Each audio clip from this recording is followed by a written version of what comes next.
नमस्कार विद्यार्थियों, Rishikul online school में आप सभी का स्वागत है। बच्चों, आज हम अपनी हिंदी कक्षा में उपवाक्य विषय के बारे में चर्चा करेंगे। बच्चों, जैसा कि आपको बताया जा चुका है कि उपवाक्य 3 तरह के होते हैं: संज्ञा उपवाक्य, विशेषण उपवाक्य और क्रिया विशेषण उपवाक्य। तो आज हम बात करेंगे क्रिया विशेषण उपवाक्यों की।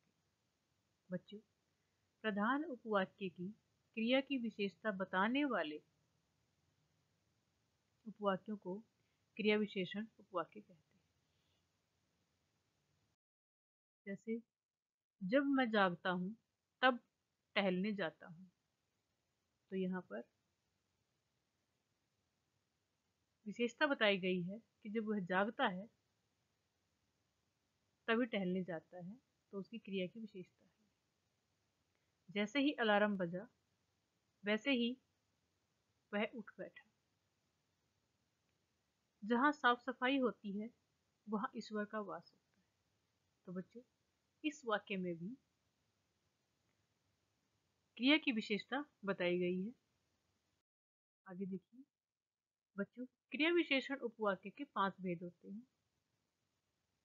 जैसे क्रिया का काल, क्रिया की रीति, स्थान, परिणाम और कार्य का कारण। इन सब का बोध कराने वाले उपवाक्यों को क्रिया विशेषण उपवाक्य कहते हैं। जैसे कालवाचक उपवाक्य, जब सूरज उगता है तब अंधेरा दूर हो जाता है। जैसे ही विद्यालय पहुंचा वैसे ही वर्षा होने लगी। जो ही वर्षा शुरू हुई मोर नाचने लगे। तो बच्चों, यहाँ पर हमें समय का आभास होता है, और जहाँ पर भी समय का आभास होता है वहाँ पर कालवाचक उपवाक्य होता है। रीतिवाचक, जैसा सचिन तेंदुलकर बल्लेबाजी करता है वैसा दूसरा नहीं। जिस तरह गुरु ने समझाया था शिष्य उसी तरह का आचरण करता है। और जैसे जैसे आगे बढ़ते जाओगे मंजिल निकट आती जाएगी। तो यहाँ पर हमें क्रिया की रीति का पता चलता है, उसे रीतिवाचक उपवाक्य कहते हैं। आगे देखिए बच्चों, स्थानवाचक, जहाँ पर स्थान के बारे में पता लगता है वहाँ स्थानवाचक उपवाक्य होता है। जहाँ आग लगी होती है वहाँ धुआं होता है।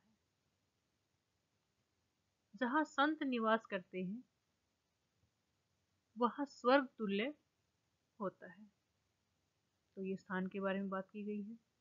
जहाँ जहाँ सरदार पटेल गए उनका भव्य स्वागत हुआ। तो यहाँ पर भी स्थान के बारे में बात की गई है। तो ये स्थानवाचक उपवाक्य है। नेक्स्ट देखिए, परिमाणवाचक उपवाक्य। जितनी ही वर्षा होगी उतनी ही अच्छी फसल होगी। तो यहाँ पर उनके परिमाण का पता चल रहा है हमें। जितना पचा सको उतना ही खाओ। जितनी बर्फ पड़ेगी उतनी ही सर्दी बढ़ेगी।